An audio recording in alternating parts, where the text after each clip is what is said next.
Olá, gente. Projeto de lei apresentado na Assembleia Legislativa institui a Semana Estadual Amácio Mazzaropi. O programa em discussão de hoje fala sobre a história do ator, diretor e produtor que contabilizou sucessos no teatro, circo, cinema, rádio, televisão. Mazzaropi dirigiu 13 filmes. Atuou em 32 e produziu 16. Os nossos convidados aqui são Virgílio Roveda, que foi diretor de fotografia dos filmes de Mazzaropi, e também Leonel Aguiar, que é jornalista e historiador. Muito obrigado pela presença de vocês aqui nesse programa em discussão.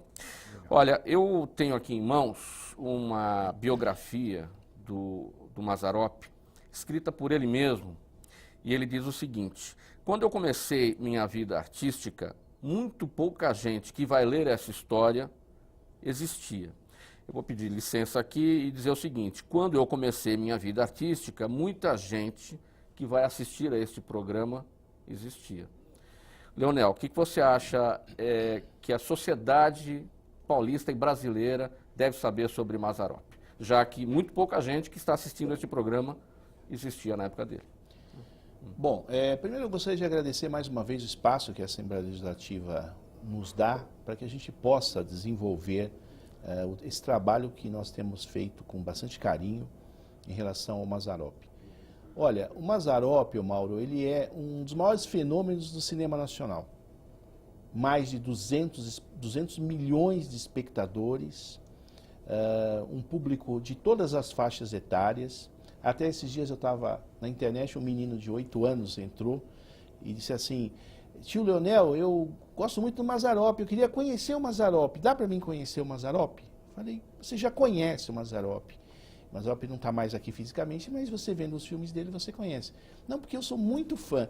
Então, eu acho que a nova geração, ela também tem procurado muito a história de pessoas que realmente transformaram a sociedade e as artes, como é o caso do Mazzaropi.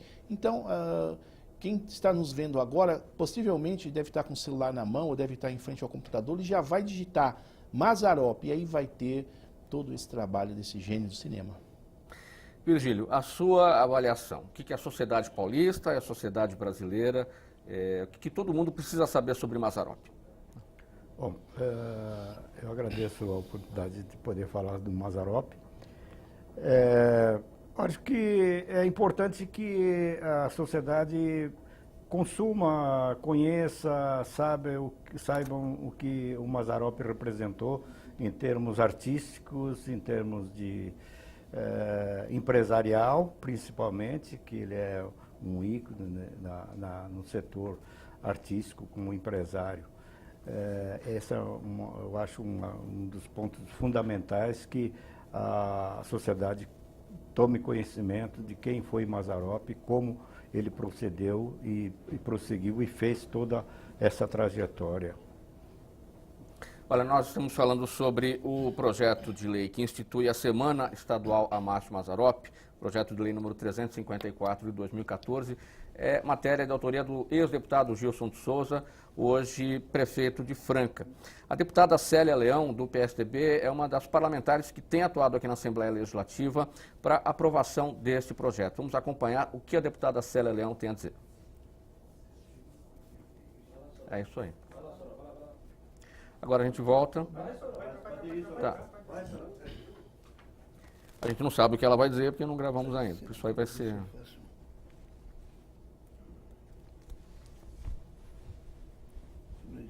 Podia ter feito igual fazia antigamente, pelo telefone, entendeu? A foto da pessoa, Mauro, segurando pelo telefone.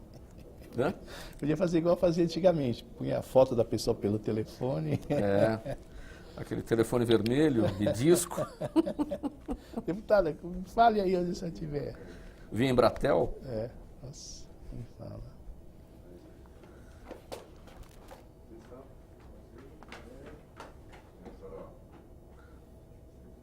Valendo. Leonel, só depois da morte de Mazzaropi, em 1981, com o passar do tempo, é que a obra do Mazzaropi passou a ser melhor entendida, melhor compreendida, especialmente pela crítica. O Mazzaropi, ele brigava muito com a crítica, né? Na verdade, o Mazzaropi ele nunca precisou da imprensa em si para divulgar os seus filmes, de jornal, de televisão. Tanto é que as aparições do Mazzaropi na TV são raríssimas, né? 2 ou 3 no máximo. Então, e naquela época também, Mauro, estava tendo o fenômeno do cinema novo. Então, os intelectuais, os críticos, ficavam mais de olho naquele cinema novo, que é uma coisa que eu pessoalmente nunca entendi nada, o que queria dizer, mas que dava status. Você falava, olha, uma nova linguagem, blá, blá, blá, e deixava aquela linguagem simples do homem simples de lado. Realmente, depois que o Mazzaropi morreu, e depois de muitos anos, eu acho que depois de 15 anos por aí, que as pessoas começaram a fazer uma releitura do que significava, porque os filmes do Mazzaropi têm um significado antropológico e sociológico muito forte, mostram uma época, mostram a coisa da migração, mostra o homem do campo na cidade, quer dizer, tem muita, né, por exemplo, times de futebol, o corintiano, como é que a massa começou a se ligar, quer dizer, não é uma coisa só do caipira que chegava lá, contava piada e acabou, existia alguma coisa. Então, realmente, depois que ele morreu, que é no dia 13 de junho de 81, o Mazzaropi, muitos anos depois, é que realmente a crítica jogou melhores olhares sobre a obra dele. Por que acontece isso? Isso não é só com o Mazzaropi. Os ídolos são lembrados depois que morrem. É uma característica do Brasil esse tipo de situação. Por que acontece isso? Eu acho que é inveja. Já ouviu falar essa palavra? Os invejosos, eles estão em todos os lugares, né? E o camarada às vezes fala, não, isso aí não é bom, tem um parente meu que faz um filme muito melhor e não tem essa repercussão. Então, eu atribuo a isso. Sempre um concorrente que acha que é melhor e não é, fica meio chateado com o outro que está indo bem. Agora, o Mazzaropi, ele movimentou mais de 200 milhões de espectadores de cinema. Só o filme O Jeca Macumbeiro levou 16 milhões de espectadores no cinema. Um filme só. A média do Mazzaropi era de 6 a 8 milhões de espectadores. Então, de longe, a Ancine, não sei como é que chama, aquela da época lá. A Embrafilme. Embrafilme, ela registra, mas muito precariamente. O que ela registra, o Mazzaropi está em 4º lugar nos registros. Isso não é verdade. Pelas pesquisas que eu fiz, Mazzaropi é de muito longe o maior recordista do cinema nacional de bilheteria. Virgílio, como é que você avalia aquele momento do Mazzaropi em que tinha o caipira, o personagem do dia a dia, falando as coisas simples, no cinema brasileiro, juntamente com o cinema novo, e ele sofrendo as críticas da parte intelectualizada em relação ao trabalho dele? Os dois formatos, os dois gêneros não deveriam ter o seu espaço e cada um receber a sua devida crítica, fosse, né, construtiva ou até não, que era o que acontecia com o Mazzaropi, era uma crítica que não era construtiva. Tinha aquele velho chavão que dizia assim, eu não vi e não gostei. E tinha por base que o cinema do Mazzaropi era um cinema de terceira linha, era um cinema que não dizia nada, que não significava nada, que era um entretenimento puro e simples, e que era para o povo mais ignorante, que as pessoas mais letradas, intelectualizadas, preferiam questionar outras coisas, cinema engajado, cinema que tivesse conotações políticas, filosóficas, sociológicas, enfim. E a crítica ficava assim. Agora, tinha um negócio que a própria imprensa não entendia. Eu tomei conhecimento posteriormente também, que era uma orientação nos próprios jornais, principalmente os jornais, né? Porque os jornais diziam que o cinema brasileiro não dava retorno financeiro para o jornal. Então, para que vou gastar papel, tinta, mão de obra, botar a fazer uma edição no jornal com material do cinema brasileiro? Porque era do cinema brasileiro, de modo geral. Com exceção daquela cinema novo, que teve um movimento e tal, alguns que incorporaram, traçaram um paralelo com a Semana de 22 da arte moderna, tentar se desvincular do cinema mundial, fazer um cinema, ter uma identidade própria, que ela está lutando até hoje, né? Que ainda não temos uma identidade. O cinema brasileiro, quanto continuarem perseguindo o cinema da linguagem norte-americana e da forma, vão comer poeira, vão continuar comendo poeira. O Masa se afastou um pouco dessa trilha e pegou uma trilha própria. E encontrou aí o resultado, que foi quem pensou, mas teve gente que pensou, foi gente intelectual, como Abílio Pereira de Almeida, como o Monteiro Lobato. Então, ele pegou essa linha e aproveitou. Ele falava, não, eu vou inventar por quê? Vamos fazer o arroz com feijão é que o povo gosta, o povo, na década de 50, 60, 70, predominava o povo paulistano, ele é oriundo do interior, e via no Mazzaropi um personagem que reportavam as suas raízes. Né? O Mazzaropi tinha uma mágoa da crítica. O que ele sentia? O que ele passava para vocês, profissionais que trabalhavam com ele? A gente conversava muito sobre esse aspecto, né? Mas ele não tinha muita mágoa, não. Ele não transmitia. Não quero nem saber. Se eles optaram, se eles a crítica não fala bem de mim, não tem importância. O povo está aí, o que eu quero, eu faço cinema para o povão, e o resto... ele falou, inclusive, prêmios... páginas inteiras de jornal de críticas elogiando, não pagam vocês, não pago o laboratório, não pago a empresa fornecedora de matéria-prima. Então, o que interessa é a bilheteria, que lá é que eu cuido. Eu cuido muito na bilheteria, porque lá é que retorna e eu posso todo ano fazer meu trabalho e fazer a máquina girar. Aqui ele falava assim, do couro sai a correia. Pegando essa esteira da bilheteria, Leonel, você deu alguns números agora, na sua resposta anterior, mas dá para estimar quantos, acho que seria um chute, né? Quantos espectadores Mazzaropi atingiu no Brasil com todo o trabalho, ou quantos ingressos ele vendeu? Mais de 200 milhões de espectadores. Só um filme do Mazzaropi... 200 milhões é a população brasileira hoje? Porque, né?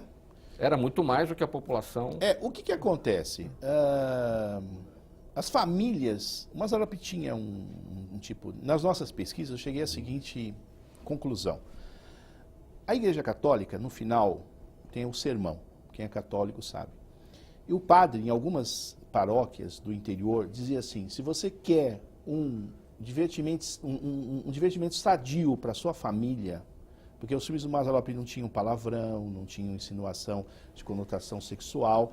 Então, o próprio padre dizia, tem um filme na cidade do Mazzaropi, leve seu filho, sua filha, sua esposa, sua avó, a família toda. Então, o fenômeno do Mazzaropi, a pessoa não é como de um tempo para cá que vão casais namorados. Não, iam famílias inteiras. Para se divertir. Para se divertir. Nós temos alguns vídeos na internet, no Cine Arte Palácio, que foi onde o Mazzaropi lançou a maioria dos seus filmes, na Avenida São João, famílias chegando assim em comboios, né? Senhoras bem de idade com o neto. Então era um fenômeno sociológico muito interessante. O que o Vigílio falou das bilheterias, o Mazzaropi ele controlava com pulso firme o dinheiro da arrecadação. Então ele tinha centenas e centenas de fiscais que iam nos cinemas quando ele mesmo não ia, né, Vigílio? Ele fazia ronda. Ele fazia ronda. O próprio Mazza fazia ronda. Sentava lá no fundo. Né? Nos cinemas, no menos esperava, no cineminha lá nos confins, ele, de repente, olha o Mazza lá. Porque não tinha internet, né? Não tinha como controlar, quer dizer, você tinha que ir lá. Não havia tecnologia alguma. Exatamente. Né? E tem um fato interessante, tinha uma pessoa no escritório do Mazzaropi, que era no Largo Paissandu, e tocou o telefone e era o dono de um cinema do norte do país. Aí o Mazzaropi disse assim, olha, eu vou mandar o filme aí, mas eu sei quanto vai render. Se não render esse valor, e deu o valor, nunca mais você tem filme do Mazzaropi aí, porque você me roubou. Então eu sei quanto vai dar aí. Não adianta você vir falar que, porque onde tem Mazzaropi tem sucesso absoluto. E aí, claro que o dono do cinema pagou certinho, porque não queria, ele não podia mandar o fiscal lá, porque era um lugar muito longe. Mas ele alertou, falou, ó, pelos cálculos, seu cinema tem quantos lugares? Naquela época os cinemas eram muito grandes. O Cine Arte Palácio tinha mais de 3.000 lugares. Em algum momento ele achou que foi roubado? Ah, sim, sempre achava, né? Eu fui roubado, etc. Mas eu penso que o Mazzaropi ele morreu contente, porque nós, eu como jornalista e de entretenimento também, eu vi e trabalhei com pessoas que acabaram, depois de muito sucesso, terminando na miséria. Eu fico muito incomodado com isso, porque talvez até uma injustiça.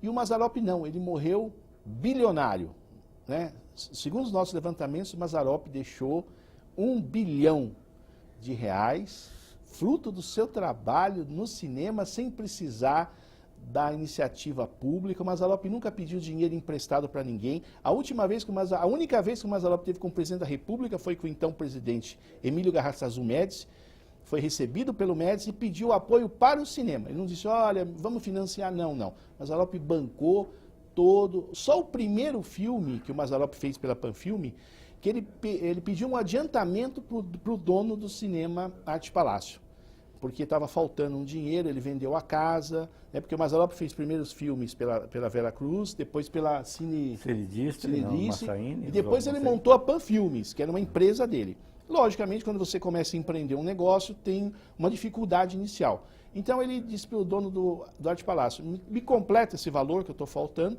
e eu lanço o filme aqui. E o dono do cinema falou, bom, você já é um astro, claro que eu vou adiantar. E no primeiro dia o Mazzaropi pagou a diferença, porque foi um sucesso enorme. E aí combinaram de lançar a maioria dos filmes no Cine Arte Palácio, que lamentavelmente hoje está abandonado pela Prefeitura de São Paulo. E aí o Mazzaropi começou a lançar os filmes, sempre de preferência dia 25 de janeiro, aniversário de São Paulo. Agora, essa fortuna de R$1 bilhão, pela última informação, estava ou estaria sendo administrada pelo Instituto Mazzaropi em Taubaté. Não, é isso? Não. Porque ele não deixou herdeiros, né? Ele tinha um filho adotivo. Tinha um filho adotivo, né? Tinha filho adotivo, filhos adotivos não oficializados, mas eram adotivos, né? O Pérex, o Pedro, já falecidos. O Getil, já faleceu, o João, o Joãozinho, que é o único que era legalmente adotado por ele. Então apareceu herdeiro, assim, eu estava lá, eu vi. Apareceu herdeiro de não sei da onde. Que apareceu de gente... quinto grau. Quinto grau, sei lá da onde, apareceu herdeiros querendo ir lá e tal. Né? E olha, a fortuna desapareceu. Sumiu, escafedeu-se, como diz o caipira. O Mazzaropi mantinha um baú com ouro maciço em casa, investimento em barras de ouro. E no outro dia esse baú estava vazio. Olha, alguém entrou e levou. Só para terminar, Vigílio. Eu queria aqui render as minhas homenagens ao Instituto Mazzaropi, em Taubaté, ao Hotel Mazzaropi, à família Roman, que adquiriram o empreendimento do Mazzaropi depois que ele morreu, porque foi a leilão, e tiveram a ousadia de manter a memória viva do Mazzaropi lá em Taubaté. Tanto é que quando eu chego nos lugares, o pessoal diz assim, lá vem o homem do Mazzaropi. Como é que está Taubaté? Eu falei, não, eu não moro em Taubaté. Então eu estou explicando que Taubaté faz um trabalho muito bacana, mas que precisaria desenvolver institucionalmente, principalmente no poder público, a memória do Mazzaropi, que é o que eu tenho feito.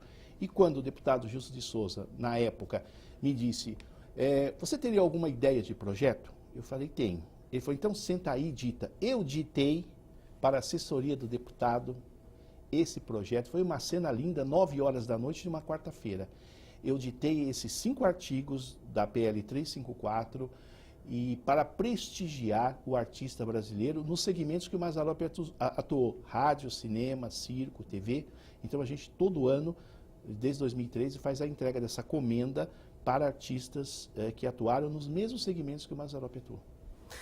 Você destacou, você até brincou com isso agora, né? Lá vem o homem lá do Mazzaropi, que você não mora em Taubaté, né? Você destacou que não mora em Taubaté. Mas é importante dizer o porquê de Taubaté, até porque Mazzaropi era paulistano, Paulistano. nasceu Na Barra Funda. na Barra Funda. Não, Santa Cecília. Santa Cecília, é ao lado ali da Barra Funda. É a dona Clara que falou, inclusive o local, nasceu na rua Vitorino Carmilo, número 5, foi batizado na igreja Santa Cecília. A dona Clara, que era a mãe dele, contava muitas histórias. E o Mazzaropi se mudou com a família para Taubaté com 2 anos de idade, não é isso? Então, daí a história de Taubaté, tudo lá, né? Depois veio para o Brás. Depois retornaram para São Paulo. Aí depois estudou no Brás, ficou alguns anos. É uma história muito bonita, porque o Mazzaropi vem morar no Maria Zélia, que é um bairro que existe ainda hoje aqui no Brás, e estuda no Brás.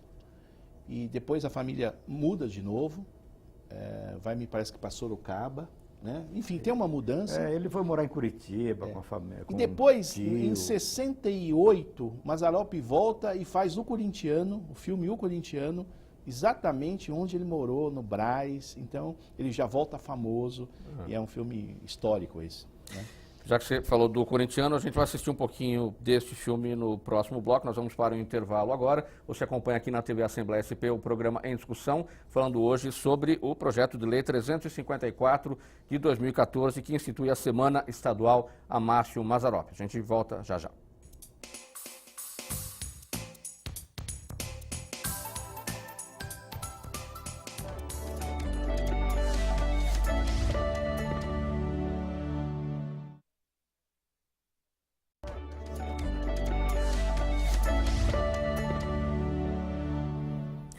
De volta aqui na TV Assembleia SP com o programa Em Discussão. O nosso tema hoje é o projeto de lei 354 de 2014, que institui a Semana Estadual Amácio Mazzaropi. Leonel, no final do bloco anterior você citou o filme O Corintiano, a gente vai ver um pouquinho desse filme agora. 1967, é isso, Virgílio? E recorde de bilheteria. Foi. Continua na audiência também, quando passa na televisão, é extraordinária, né? A frequência, a audiência, né? Tanto o Corintiano, como os outros também, né? Não tem um que dizer, não, esse foi fracasso, não tem. Bom, nesse filme o Mazzaropi é o seu Manuel, não é isso? E ele é um torcedor fanático do Corinthians, claro, daí o nome do filme, e ele faz tudo para torcer pelo time dele e, como se diz na gíria de hoje em dia, né, alopra os torcedores adversários e tal. E você trabalhou nesse filme como diretor de fotografia? Eu comecei a trabalhar com o Mazza em 70, no Betão Rockefeller, que era um filme elogiando o circo. Ele fez em memória do circo, né? Porque o Mazza foi um grande ator de circo, participou muito, né? E ele fez, o Betão Rockefeller foi embaixo do circo. Que dizem que é o filme que ele mais gostava. Era o filme todos. Era o Betão Rockefeller. Porque ele trabalhava também, o Mazza trabalhava assim, em cima dos grandes sucessos. Tinha uma novela, Beto Rockefeller, ele fez o Betão Rockefeller. Esse Jeca contra o Capeta, Jeca Macumbeiro, eu não sei dos dois, foi em cima do Exorcista. Filme de grande sucesso. Esse filme, Cangaceiro, naturalmente, o Lamparina, tinha um Lampião, foi feito o Lampião, ele fez o Lamparina. Tinha o outro... Bacalhau, não, esse é outro grupo. Bom, se o Mazzaropi estivesse vivo hoje, como pessoa, né? Ele estaria fazendo o Jeca e o WhatsApp e a internet. Ele aproveitava os momentos, né, Virgílio? Ele aproveitava, né? Era uma crônica do dia a dia. Do dia a dia. Os filmes do Bang Bang, tinha os espaguete italiano, ele fez o Grande Xerife. Foi onde eu comecei efetivamente, fui contratado, e dali para frente fiz todos os outros filmes com ele. Ele aproveitava a onda, né? Ô Virgílio, por diversas vezes aqui, você se referiu ao Mazzaropi como Mazza. É uma forma hoje de você chamá-lo com carinho, ou ele era conhecido como Mazza, todos o tratavam dessa maneira? Lá no estúdio, era Mazza. Mazzaropi é para as pessoas de fora e tal, mas lá o Mazza, inclusive o contato direto ao Mazza, a marcação que a gente fazia e tal, é Maza, não fica Mazzaropi, ou Amácio Mazzaropi, quer dizer, é um negócio, é Maza mesmo. E eu continuo falando assim, muita vontade, né? Porque a gente, era o que a gente se referia a ele, Maza. Ele enfrentou, ou ele peitou, né? Muita gente que dizia que ele tinha que mudar de nome, ele tinha que usar um nome artístico que não fosse Mazzaropi. E ele falou, não, vai ser o cara simples do dia a dia com esse nome, vai virar, e virou. É verdade. Não é isso? Tá dando certo. Agora, eu queria falar o seguinte, o Virgílio seria o diretor do 33º filme do Mazzaropi, que não aconteceu, que chamaria-se Maria Tomba Maria Tomba Homem. É a nossa grande pesquisa, uma das grandes pesquisas no Mazzaropi, é saber onde está parte dos originais do Maria Tomba Homem, né? Porque o Virgílio chegou a ser chamado pelo Mazzaropi fez uma proposta para ele dirigir o filme, dirigir mesmo, totalmente, porque a maioria dos filmes da direção geral era do Pio Zammunia, né? Pio e o Maza, Glauco, né? Glauco mas Nicolas, enfim, mas aí esse seria o filme que o Virgílio iria estrear dirigir. como diretor no Maza, né? Mas infelizmente não deu tempo. Segundo o Virgílio Roveda, ele chegou a ver a máquina batendo lá o... Sim, ele... Então deve estar em algum um lugar. episódio assim, simples. Nós que ele me chamou e conversamos, olha, eu pago mesmo que eu estou pagando para o Pio, você pode dirigir, você topa dirigir o... topo, lógico, pô. Então tá ok, daqui 15 dias você aparece lá no escritório, lá no Paissandu, pega com o Gentil, que ele está datilografando, já mandei os originais para lá, ele está datilografando, passa lá, pega o roteiro e começa a estudar o roteiro. Ok, passei 15 dias, passei lá, estava muriçado, estava uma situação, um clima pesado e tal, o Périx não quis nem conversar, perguntei do Gentil, ele, não, tá aí, tá lá no hospital, e sabe, aquela hora que foi para o hospital e não voltou mais, né? Então, aí a coisa toda desandou, ninguém mais soube de nada. Ô, Leonel, você destacou que o Mazzaropi, ele não pedia dinheiro, não pedia empréstimo público, financiamento, nada. Não, nem Quem é um que filme. bancava? Era a própria bilheteria alimentava a próxima produção? A própria bilheteria. Você imagina um filme que levou levar 16 milhões de espectadores. Realmente dava dinheiro. Então o Mazzaropi, há uma confusão. As pessoas falam assim, como era o Mazzaropi fora das telonas? Era um homem muito fino, se vestia muito bem, elegante, comia bem, tinha bons carros da época, né? Os carros top. E o pessoal fala, o Mazzaropi era econômico? Era uma pessoa, porque ele era solteiro, morava com a mãe, tinha só 2 filhos de criação. Então, ia pouco na noite, não era um homem social, não ficava saindo em festas, você não tem registro do Mazzaropi comemorando, nada disso. Então ele tinha uma vida, então gastava pouco também, e essa é a grande ideia, né? Geralmente, as pessoas se destacam numa ou noutra situação, elas são boas numa determinada situação. O Mazzaropi fez inúmeros personagens simples do dia a dia, o caipira, e se destacou também como empresário da área do entretenimento, que é o que alavancava toda essa bilheteria que alimentava a próxima produção ou as próximas produções. O que é que explica isso? É fenômeno em várias situações. Ele, por exemplo, ele percebeu, depois que ele foi empregado de produtoras, que ele já era um nome muito conhecido e que ele poderia ele mesmo empreender ele se empresariar.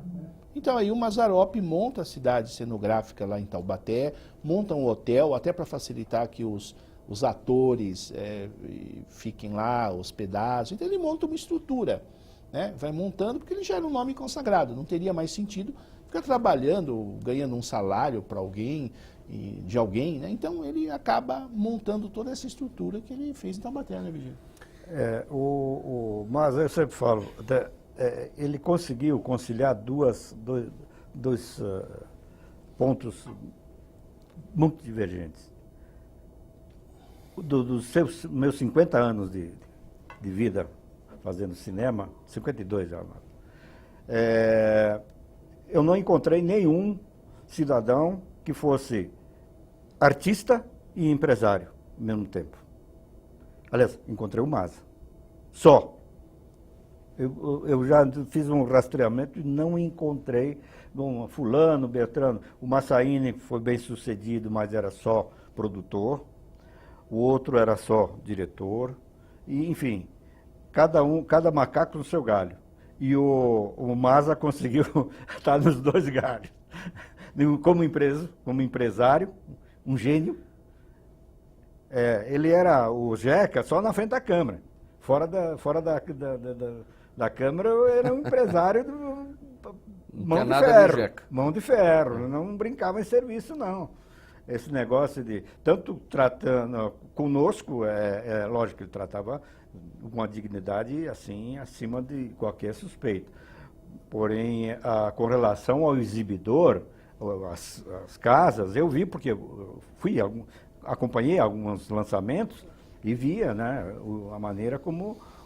E fui junto com o Maza uma ocasião lá no escritório da Serrador, eu estava com ele, e a maneira como ele tratava. Era jogo duro, não tinha esse negócio de, mais ou menos, faz um favor, não, teve uma situação, quando, eu não presenciei esse caso, mas o próprio Florentino, uma ocasião, falou, o Maza, quando ele imigrou do cinema preto e branco para o colorido, ele já cobrou um percentual a mais do normal, que era 50-50, meio, né, da bilheteria, ele já quis mais 10%, porque o filme era colorido. Então, ele puxava a brasa para o assado dele mesmo, não tinha esse negócio não de... O que ele queria de você enquanto diretor de fotografia? Quais eram as ordens, as determinações? O que ele gostava? Olha, ele não dava muita ordem, não. Porque, sabe que a gente trabalhando, a gente já pega o jeitão, cada coisa. Pegar o texto que ele escrevia, às vezes, à mão, assim e tal, depois o assistente de direção datilografava e tal, e a gente tomava conhecimento, né? Então, só ele pedia, não mandava. E às vezes sugeria também, lógico. Vamos fazer ensaio, vamos. Quer dizer, fazer ensaio com o restante do elenco, né? Ele não gostava de fazer ensaio. Não gostava e disse, não faz. Porque a comédia não pode ser feito ensaio, porque as coisas, o máximo que ele pedia pra gente o limite de campo que eu vou atuar. É daqui a aqui, do quadro tal, é isso aqui, enquadração é esse, ok. E aí ele fazia. E se tivesse que repetir por qualquer razão técnica ou um outro ator que tivesse, porque é tudo som direto, era som direto, eram poucos que faziam som direto na época, com topo de linha de equipamento. Ele tinha que fazer de novo, então ele disse, tudo bem, vamos fazer de novo. Só que ele fazia outra coisa. Já era outra piada, ele dava um outro jeito, né? E a gente sabia.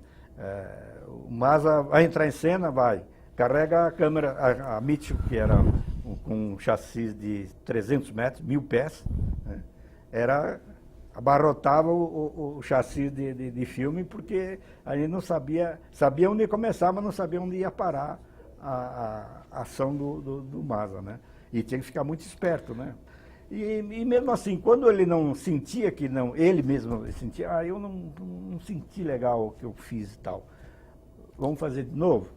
Mas não porque ele era o dono, porque poderoso, né, de todo aquele aparato, ele mandava assim, faz isso, faz assim, não, olha, eu acho que isso aqui, vamos ver se a gente acha um jeito melhor, vamos tal, e assim por diante. E tinha maior paciência esperar, quando, às vezes, sequências, filmagem complicada, de movimento, traveling, e grua e tal, movimentação toda, tinha que... Ele sentava lá, ficava maneiro, nunca chegava, como é que é, vamos filmar, né, não, nada disso. Às vezes o diretor de produção que ficava agitando, mas ele não. Leonel, nas suas pesquisas para levantar a história do Mazzaropi, você nota que ele dava poucas entrevistas, ele participava pouco de programas de televisão. Ele não gostava muito dessas aparições, para falar dele? Ele não gostava porque já era um nome consagrado. O público que ele atingia já estava nos cinemas, estava esperando o próximo filme. Só abrindo um parênteses, A gente levantou um dado que quando o Mazzaropi começava o filme, as pessoas ficavam comendo amendoim, pipoca na poltrona. Só que começava o filme e ele não aparecia ainda, aparecia um ator, uma atriz. Quando ele aparecia, as pessoas paravam de comer. O cinema inteiro ficava em silêncio para ver o Mazzaropi. É um negócio fenomenal. Então ele já tinha um público. O Mazzaropi, ele teve na TV mesmo, num programa de televisão, uma única vez. Foi no programa Hebe Camargo, na Rede Bandeirantes, em 1980, em setembro de 80. E o programa dá um estouro de audiência. A Bandeirantes tem picos de audiência jamais vistos com essa entrevista do Mazzaropi, mas porque ele era muito amigo pessoal da Hebe. E ele foi nesse programa, inclusive, para ajudar o programa a ser renovado, porque era uma produção independente na época da Hebe. Então, ele só teve num programa de televisão mesmo, com público, uma vez, que foi na Hebe. E depois deu mais 2 entrevistas, uma para a TV Cultura, chegando, e outra para a Marília Gabriela, da TV Globo. Ela vai lá e faz uma série de história na internet. Então, na verdade, eu acho que são 3 ou 4 aparições de Mazzaropi em toda a carreira em programas de televisão. Ele teve o seu próprio programa na década de 50, chamado Rancho Alegre, com João Restife e Geni Prado, mas era um programa de comédia, né? Agora, programa de terceiros, ele nunca foi no programa Silvio Santos, era amigo do Silvio Santos. O Silvio Santos chegou quando o Silvio Santos começou a carreira, o Mazzaropi já era um astro. Inclusive, ajudou a consolidar a carreira do Silvio Santos, está na internet. Mas depois ele nunca mais teve nenhum programa. E você, Leonel, você comanda uma TV na internet? TV Mazzaropi. tvmazzaropi.com.br. O que é esse projeto? Você apresenta lá um programa no Rancho do Mazzaropi? Rancho do Mazzaropi. É o mesmo nome não, ele fazia o Rancho Alegre. No Rancho Alegre. E o que aconteceu, Mauro, é o seguinte: eu penso que a internet é o grande salvador da comunicação no Brasil, né? Eu acho que as emissoras grandes, elas foram muito maldosas com os novos talentos e até com os talentos. Então a internet é um viés importante. Então muita gente queria, primeiro, saber mais de Mazzaropi. Segundo, se apresentar. Tem muitos talentos no Brasil, caipira, raiz. Então eu falei, olha, eu vou criar uma TV online, tvmazzaropi.com.br, para que eu possa dar vazão a esse... Porque o Mazzaropi é o maior exemplo do caipirismo brasileiro, né? Acho que são 2 pessoas, ele e a Inesita Barroso, que são os que lutaram até o fim para que a cultura raiz, popular, própria do Brasil, se vingasse. Então a TV Mazzaropi, ela visa dar oportunidade para se manter essa tradição caipira, né? O Mazza, falando de raiz, e Inesita Barroso, Mazza foram discípulos de Cornélio Pires. Cornélio Pires que foi o mestre, que depois foi mestre do Genésio Arruda, e que o Genésio Arruda foi mestre do Mazza, da Inesita Barroso. Então, Cornélio Pires é um cidadão natural aqui de Tietê, no interior de São Paulo, e ele foi o primeiro empresário a empresariar o caipira e gravar o primeiro disco caipira. Foi gravado e bancado pelo Cornélio Pires. E o Mazza conversava, falava, olha, o meu guru foi Cornélio Pires. Falo que é o Monteiro Lobato, com Jeca Tatu e tal. Isso foi uma adaptação aí da Veracruz.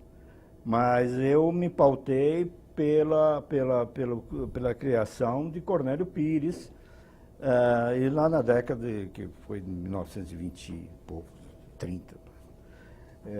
E trouxe, já tinha direto, inclusive ele trabalhou com o Mazza, o Genésio Arruda e o irmão dele, que eu não lembro agora o nome dele.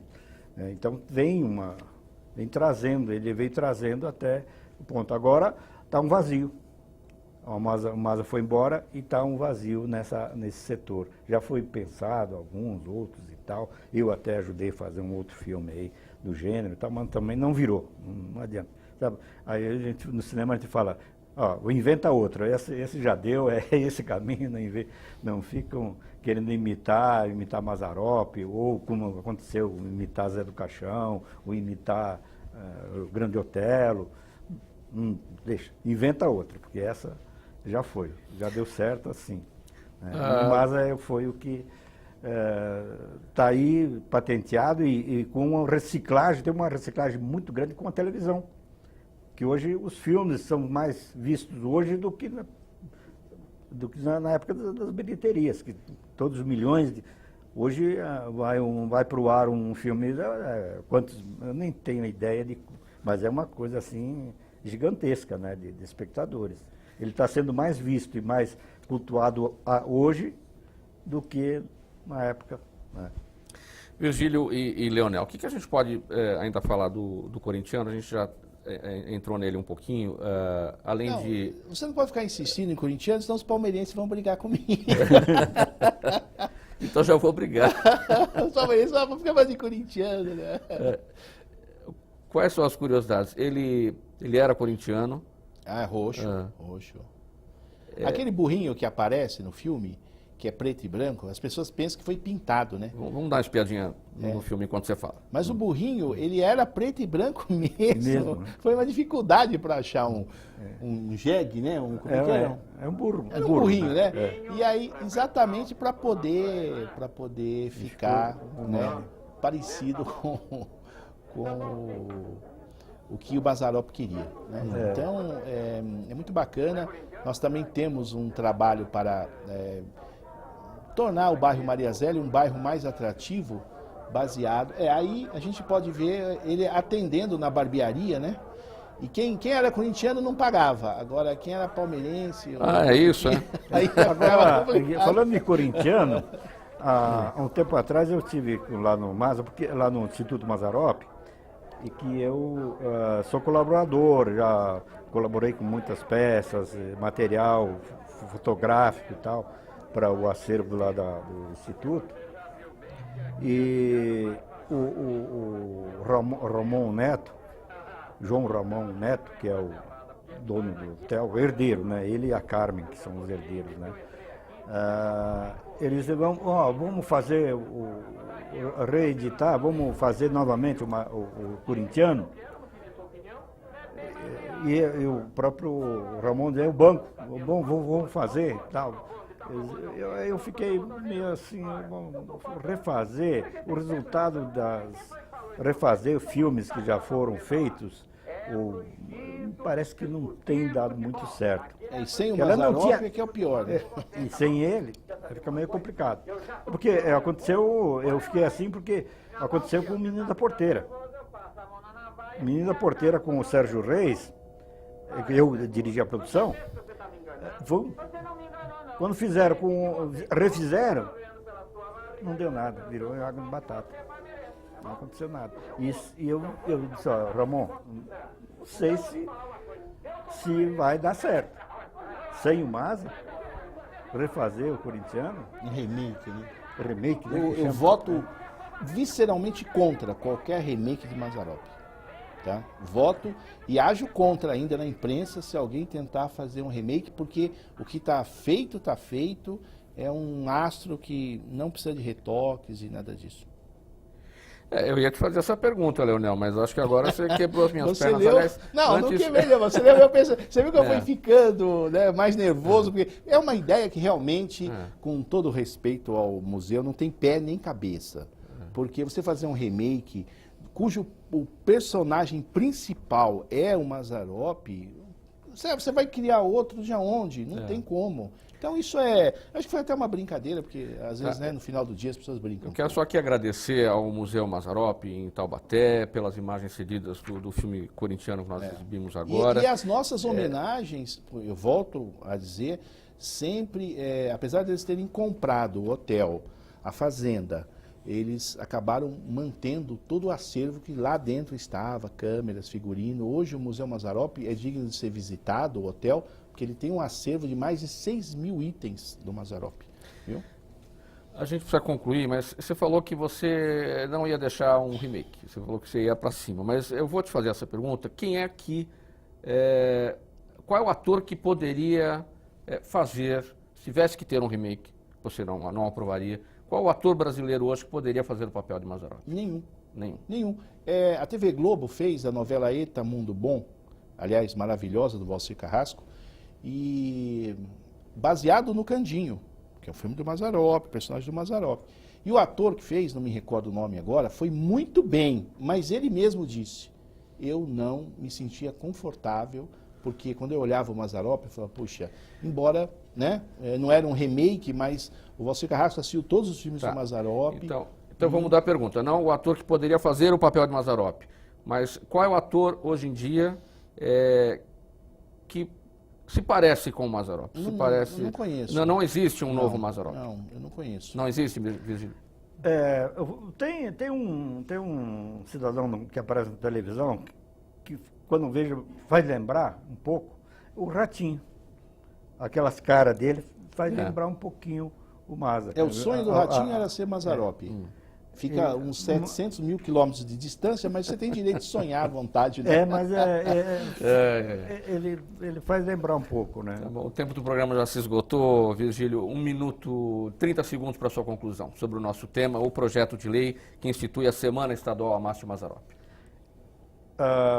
Eu espero que isso seja aprovado, que se concretize e que a coisa se torne realidade e que nós possamos todos os anos produzir esse evento, né, que é relembrar e, enfim, dar toda a ênfase que o Mazzaropi merece.